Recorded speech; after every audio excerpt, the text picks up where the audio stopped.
হিমসাগর, ল্যাংড়া, ফজলি এগুলোর নাম তো সবাই শুনেছেন, কিন্তু মিয়াজাকি আমের নাম শুনেছেন? বিশ্বের সর্বশ্রেষ্ঠ আম বলা হয় এই মিয়াজাকি আমকে।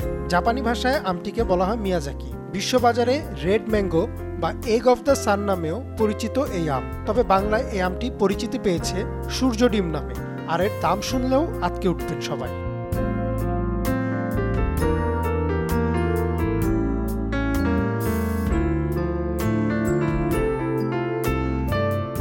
জাপানের মিয়াজাকি নামক স্থানেই এর চাষ শুরু হয়। 70-এর দশকের শেষেই প্রচলন হয় এই জাতের আমের।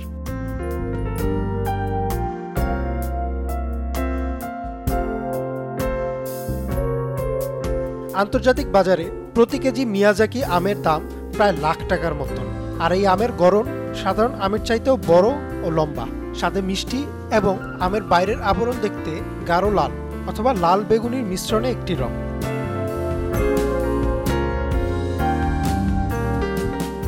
মিয়াজাকি আমের দামের পেছনে স্বাদ একটি কারণ, তবে আরেকটি কারণ হলো এর চাষের কঠিন পদ্ধতি।